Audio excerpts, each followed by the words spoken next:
Chelsea fans, stop what you're doing and just listen to what I'm about to tell you. There is a Premier League game involving Chelsea this coming weekend. No more tedious international Nations League rubbish. No more sitting wondering, is there any kind of other sport or some form of football I can watch this weekend? Chelsea are back. Graham, Harry Potter himself, has actually got an opportunity now to demonstrate what he can do with a football team, or what he can begin to do with a football team as far as the Premier League goes. Forget your Salzburg Champions League night, the draw, although there was some positives in it. We're going to focus on the Premier League. We're going to focus on the other news going on at the moment regarding Chelsea, or maybe mention it, but not really focus on it, because right now that's not important.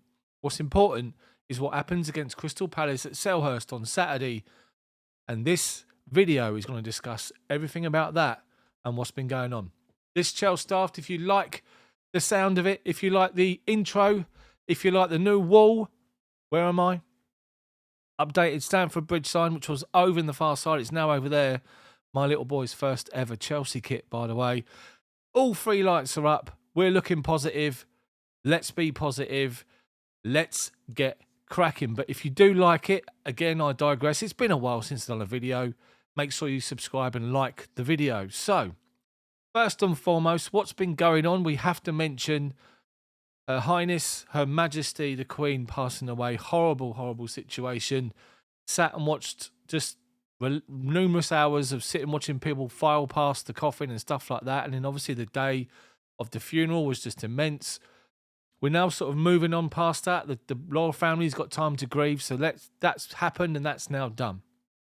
What we do know is that Graham Potter's had a lot of opportunity to sit and to work on things. He's spoken to the players when he first took over, and he promised the players one-on-one conversations with every single one, and an opportunity for those players to have their say on how things have been, how it's been going, what they feel they can bring to the team. And then he would then tell them, according to The Athletic, where he thinks their strengths are and what they could do to be part of his plans this season.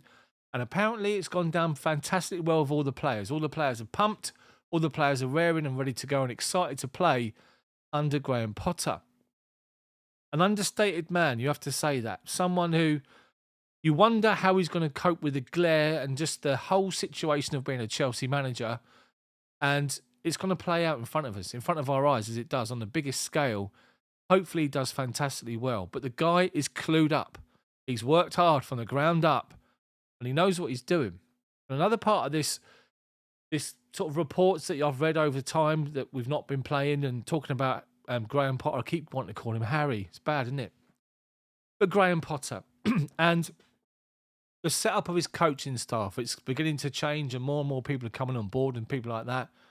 But the setup is that him and his assistants sort of oversee things. They sort of devise everything and coordinate everything. But it's left to his two coaches. One of his coaches deals with the defensive side of the game.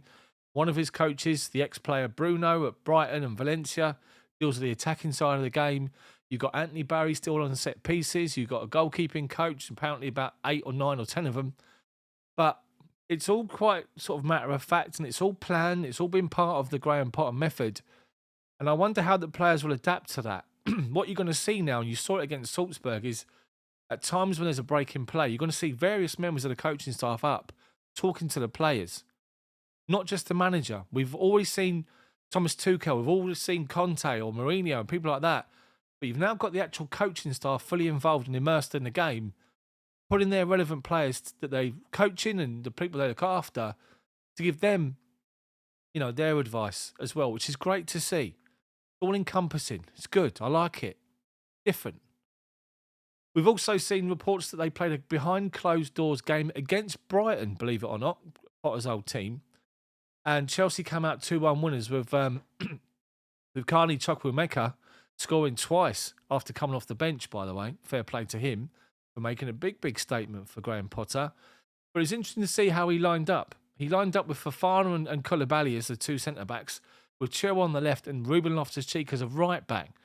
He had a midfield three, and the midfield three, interestingly enough, and a big, big opportunity for Trevor Chalobah playing as a holding midfielder, which is what he did on his various loans he's had, and especially over at Ipswich, where he played in midfield, he's actually had an opportunity to impress Graham Potter playing as the holding midfielder, with 2 number 8s sitting next to him, being Conor Gallagher and Dennis Zakaria.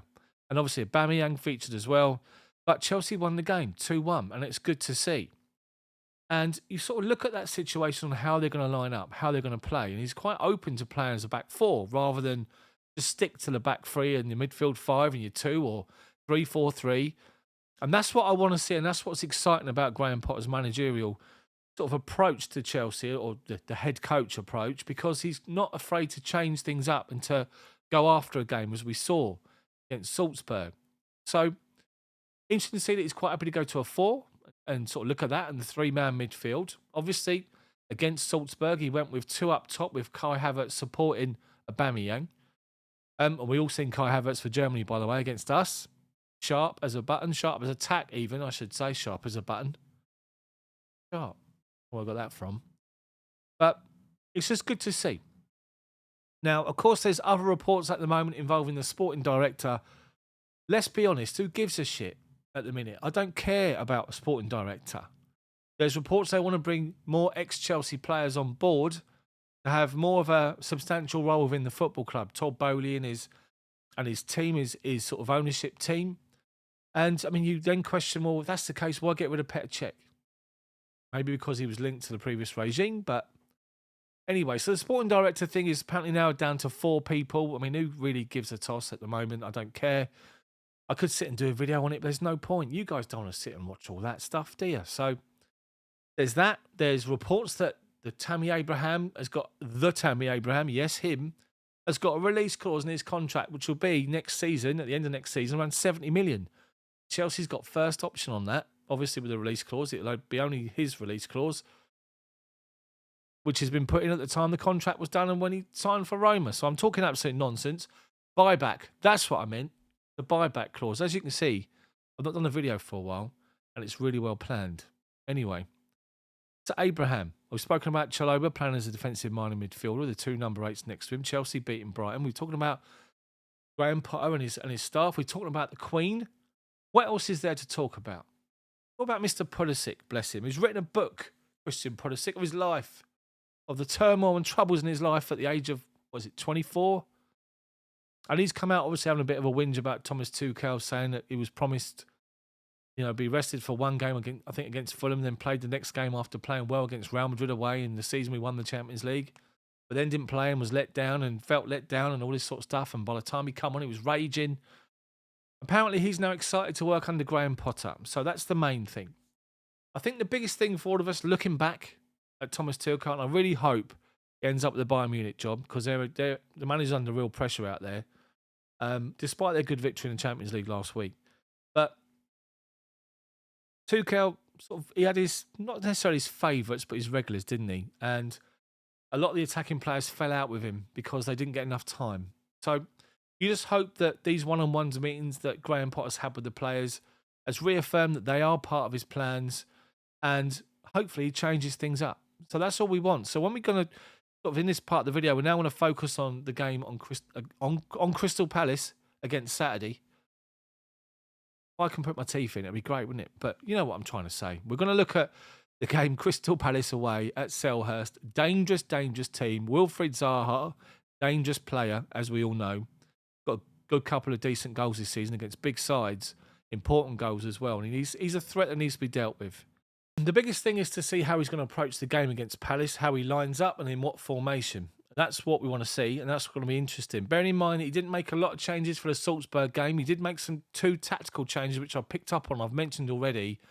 The fact that Sterling was told to keep as far wide as he can on the byline, to try and keep the pitch big and just keep our width. And it had a good effect because it led to him not being marked for his goal, if you remember. And also we saw that Mateo Kovacic was playing more of a box-to-box than number 8 sort of midfielder and got forward so much more than we've seen him before. And that was really, really good to see. So now he's not had a lot of time with all the squad, but he's had time with some players that are still at the training ground to work on his ideas. Hopefully these last couple of days and tomorrow he'll be having an opportunity to work again. And let's see what happens. So I think a result obviously is the utmost importance, and no matter how we get it, if it's a scruffy game off the back of someone's arse and goes in 1-0 and we win the game, we'll take it all day long because we just need the 3 points at the minute to push ourselves up there to keep up with the front runners. But if we can sort of deliver a performance that's eye-catching, good going forward, and a clean sheet, which is what we need badly, that would be an absolute bonus. So let me know what you think about what's been going on of late between the last time we played and the game this weekend. Let me know what you think about how you would line up against Crystal Palace and what you think Graham Potter was going to do. And who's the players to look out for under Potter? Let me know in the comment section below. If you've enjoyed this video, which is just me rambling and waffling on for the first time in a good couple of weeks, then thank you for watching and staying the distance. I really, really appreciate it. Drop a like on it, subscribe to the channel, and let me know the comments in the comments section. And if you want to become a channel member, hit that join button on the channel homepage. Thank you for watching. Thanks for putting up with me, and thanks for sticking with me for so long. Appreciate it. Have a good evening and a good Friday. Come on Chelsea this weekend. Just give us 3 points no matter what. Please score goals and clean sheet. See you next time.